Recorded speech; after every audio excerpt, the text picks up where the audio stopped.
You're about to hear the end of a conversation that Anthony and I have had. Are you ever curious about what we're talking about? Well, you can hear all of those conversations because those conversations in full are delivered to our patrons. Yep, you head to patreon.com/wehaveconcerns. You get all that bonus audio. You can also get early episodes and hangouts and secret mail. Patreon.com/wehaveconcerns to find out how.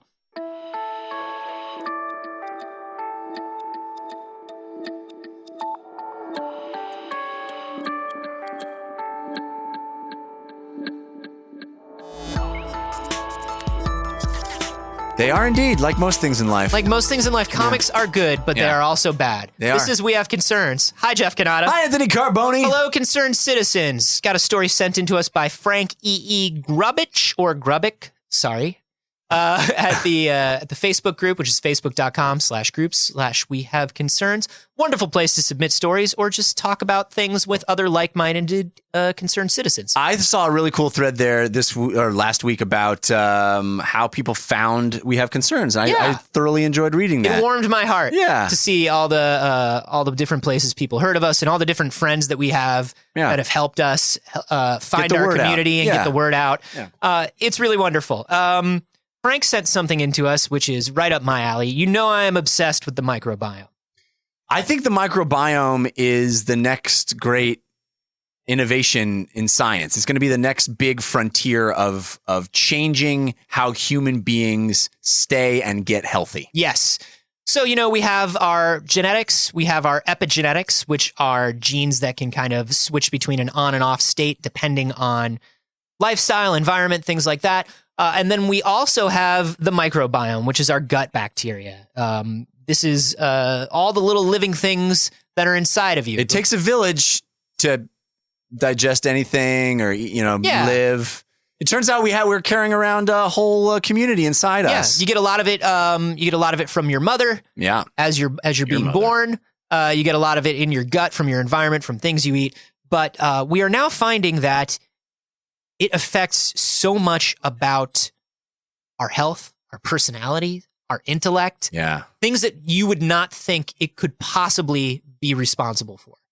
Yeah, it's pretty wild. It makes more sense that it can affect your digestion and your sort of, your gastrointestinal health. Mm-hmm. But the fact that it permeates into all these other things, problems that were previously unexplainable in your psychology is kind of attributed to these little creatures inside your body is pretty bizarre. Psychological stuff. There was a story floating around a couple of weeks ago about how it could be heavily linked to Parkinson's. It's wild. Your microbiome. And now this story that Frank sent us says that it could have, our microbiome could have a lot to do with how we experience and feel fear. Wow. So fear. So it's the tiny microbes that are so scared and want to run away. It's not me. They all get scared. They all go, ee! Not me. I want to stay and fight. It's them that want to leave. We gotta go. And they all push against the back of you and they make you turn and run away. That's why you get the butterfly in your stomach. That's what it is. Literally butterflies in your stomach. I mean, it's funny because we do talk about gut reaction. Yeah. And there is kind of a gut reaction. Wow. So fear is controlled in the amygdala, which is like this little bitty bit of your brain that's kind of like two almond shapes. Mm-hmm. And it's kind of like part of that like lizard brain. Yeah. Fight or flight. Fight or flight. Like it all goes down in the amygdala. And now we have found that the actual structure of our amygdala and the chemical makeup of our amygdala has a lot to do with our microbiome. So we took a couple groups of mice, as we normally do. Yeah. Because why wouldn't we? Got so many mice lying around, might as well use them for something. Might as well use them for some science. Yeah. If you see a mouse anywhere in the world, right, and you are not doing something to torture it,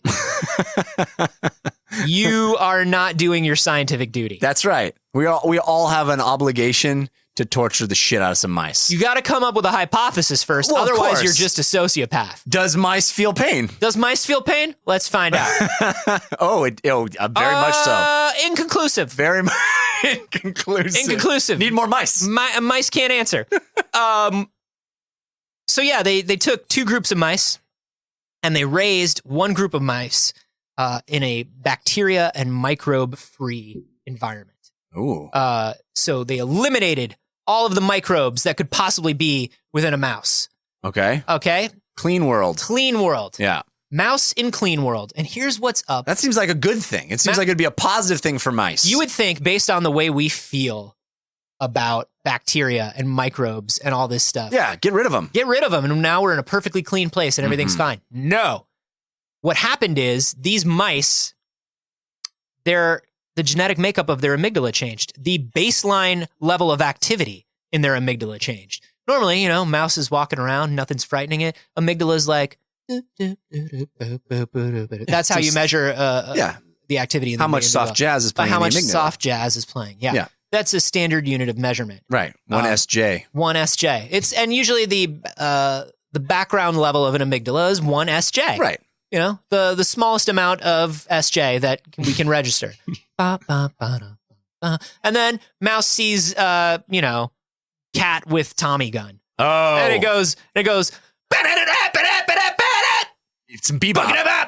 It turns into free jazz. Unbelievable. Acid jazz. Acid jazz. Yeah. Not great. No, that's Not great. bad. That's off the charts. Way off the charts. But fear. It's fear is what it is, right. Jeff. Fear is jazz. Is it the Tommy gun? Jazz is fear. Is it the Tommy gun or is it the cat? Yes. Or is it the fact that the cat got a hold of a Tommy gun? It's the fact that the cat can somehow hold on to the Tommy gun and operate it. Like you would think that a cat can't hold a Tommy gun menacingly. But it can. Like imagine it. Like it doesn't work. It does start at adorable, but it gets to menacing pretty quick. In order to conduct this experiment, the first thing we had to do was give opposable thumbs and a will to murder to a bunch of cats. Yeah. That's just the scientific method and we will not be questioned on it. Why would we? This is what we needed to do to work this experiment.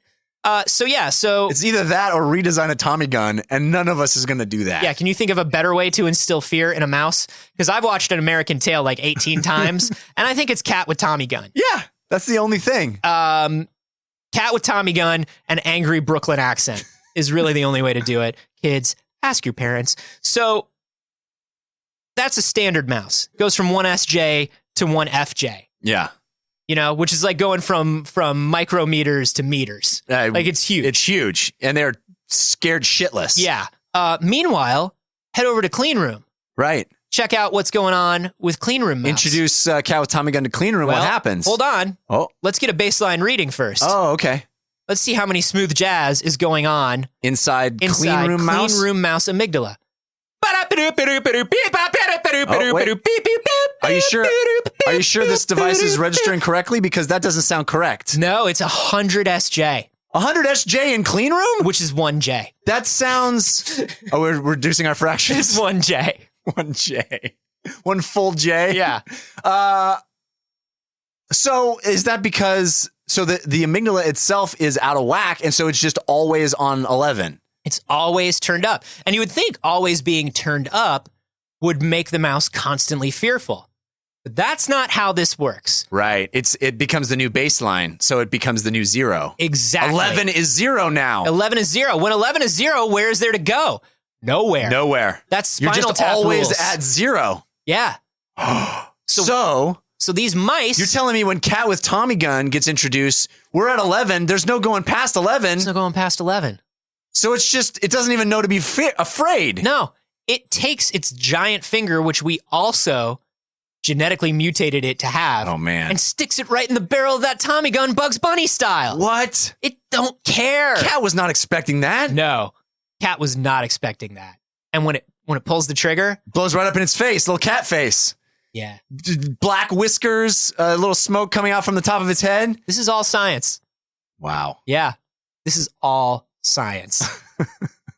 So the idea here is that we need our microbiome to be afraid of stuff, and we need our afraid of stuff to be alive. Yes. We've talked about this before. Gotta have a little bit of fear. Yeah. Gotta have a little bit of fear. Gotta be able to feel pain. I don't want to make my second Darkman reference in as many weeks. But I've always taken the position that fear and pain are pretty shitty ways for my nervous system to make me do things. Yeah. But how else, what would you like to feel? What else would urgency feel like to you? No, I agree. That's the only way that I would listen, because I know that I definitely do things until they hurt. Urgency just feels like a back rub, and you're just like, I'll get to it. Oh, okay. Yeah. All right. No. Just keep doing that. Urgency is just like the same as an ASMR tingle. You're just like, oh, I guess I got to do something, but I'm just going to live in this moment. Yeah.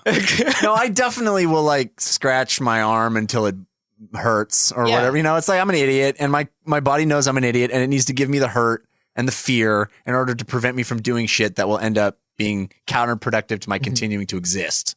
But this is, so you have to have a little bit of it. Now, we should say that your microbiome, even though I said like, hey, you have some of it naturally from your mother, you have some, it builds up over time. Uh-huh. It builds up from your environment. And it's constantly changing. And here's what's crazy about this. We know that no microbiome affects you, but what we don't really know is how changes in your microbiome affect you. So theoretically, you could like dial in your fear level based on your microbiome? Potentially. Like how many scaredy crobes I've got versus how many brave crobes? Yeah. So, I mean, if you think about it, no microbiome is no fear. Microbiome is fear. Little bit of microbiome? Get some scaredy crobes. Yeah, but is there some sort of thing in the microbiome, specific types of microbes that cause fear? Right. And what are they? Are they, if there is a connection between your microbiome and Parkinson's, your microbiome and a lot of this other stuff that we're seeing, what are these microbes? And here's the problem. With genes, we've got 4 letters. Right. Microbiome, we got... Microbiome, it's as many microbes as there are in the environment. Right. As many of these little, like, my microbiome is 20% different because I have a dog. Oh, right. You dogged it up. Dogged it up, dude. The thing that's crazy to me is that this is an external thing. And I'm kissing my dog. Well, you shouldn't be. Like open mouth tongue. You shouldn't do that. He's a perfect prince. He doesn't want you to. You don't know? He doesn't like it. I can tell. I don't know. He doesn't have any scaredy crobes to tell him to get away, but it's just so beautiful.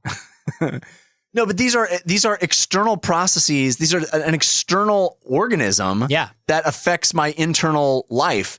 And that to me is a remarkable thing. We don't actually have to edit any intrinsic human characteristics like your DNA in order to wildly shift your behavior pattern, your health. Anything that makes you who you are can be wildly affected by affecting something that is not you. Yeah. And here's where this gets dangerous. Are you ready for this? I'm ready. We are in the realm of early understanding and pseudoscience on this. Right. That's the most dangerous part of this. That's the part where we start putting poo in people to fuck with their microbiomes. Well, this actually kind of helps a little bit. But once again, we don't know why yet. Right. And we don't know the poo. We don't know what parts of the poo, and you can't eat it. It has to be inserted. I thought you had poo pills that you could have. The poo pills apparently don't work the same way as the poo works. I really have to change my diet. But that's a digression. I wasted a lot of money on those poo pills. I mean, can't believe you let me sell them to you. You told me that they were 100% guaranteed. I mean, they're 100% guaranteed to be poo. Oh, that was the guarantee? It's the same guarantee you get on any nutritional supplement. I really misunderstood. Literally any other nutritional supplement on the shelf comes with the exact same guarantee. So you think about 20 years ago, we only use 10% of our brain. Yeah. All we got to do is unlock that 90%. We turn into Scarlett Johansson from that movie where she unlocked 90%. We are in that dangerous part of things where people are going to tell you that your microbiome affects everything right now. People are going to tell you... That's what you're telling me. But they're going to tell you... You're telling me that right now. But they're going to tell you that they know how. And they're going to tell you what to eat, what pills to take, what's going to work. You're going to hear a lot of pseudoscience on this. Well, tell me what to eat and what pills to take and what'll work. Eat dirt. Keep buying poo pills from me. Buy a dog. All right. Done and done. So... it's just important when you hear about these things. Like what we're saying is there is some connection between microbiome and fear in mice. That's as far as we can go. Right. We can't extrapolate and we can go, oh, it could mean this, it could mean this. It certainly feels like the tip of an iceberg. Yes, but we can't tell you how big the iceberg is. Right? Yes, right. We can't tell you how big the iceberg is or what the shape of it is. And don't let anybody tell you that right now. But I want to know it so bad. Like right now, I don't want to give away any identities, so we'll just call her my wife. Right now, my wife is buying a lot of those probiotics. Yeah. We give some probiotic to my baby son. Yeah. And money well spent?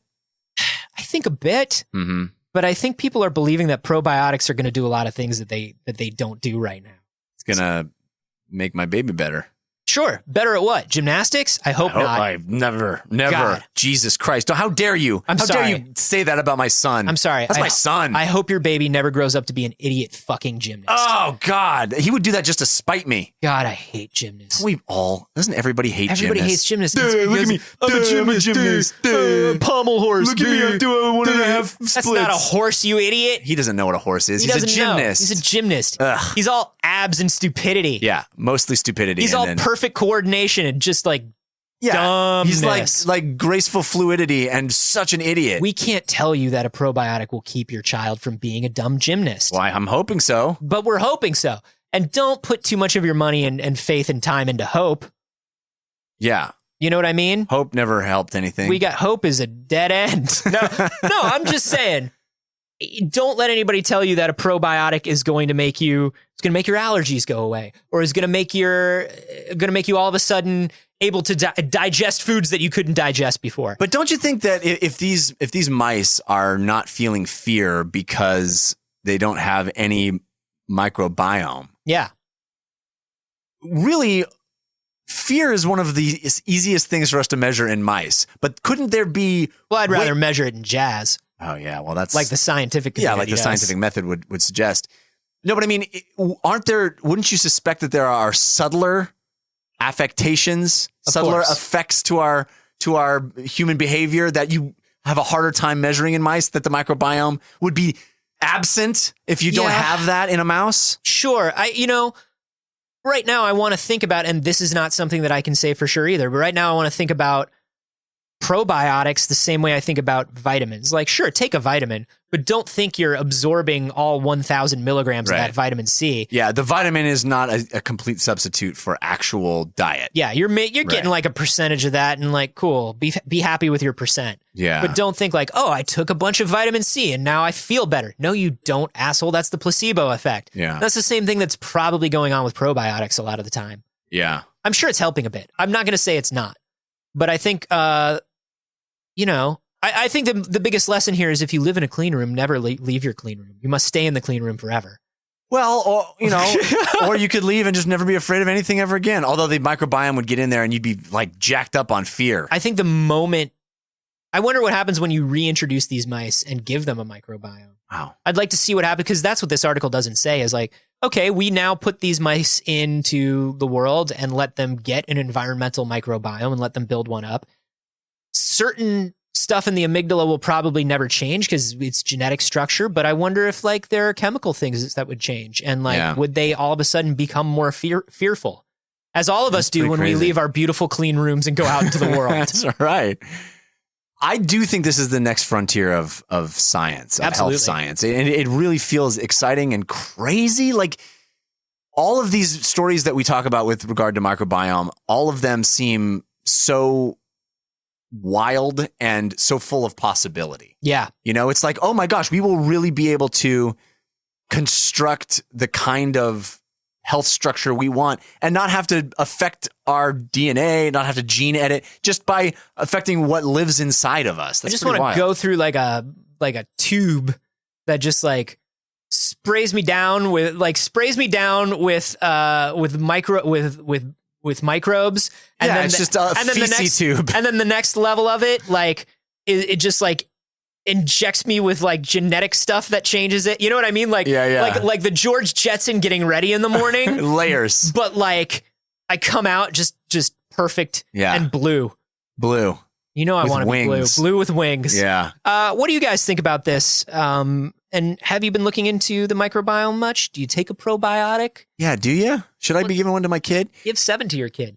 Yeah. Let us know on Twitter. I'm at @acarboni. I'm at Jeff Canada. And you can hashtag those Tommy Gunn. And hey, guys, what's up?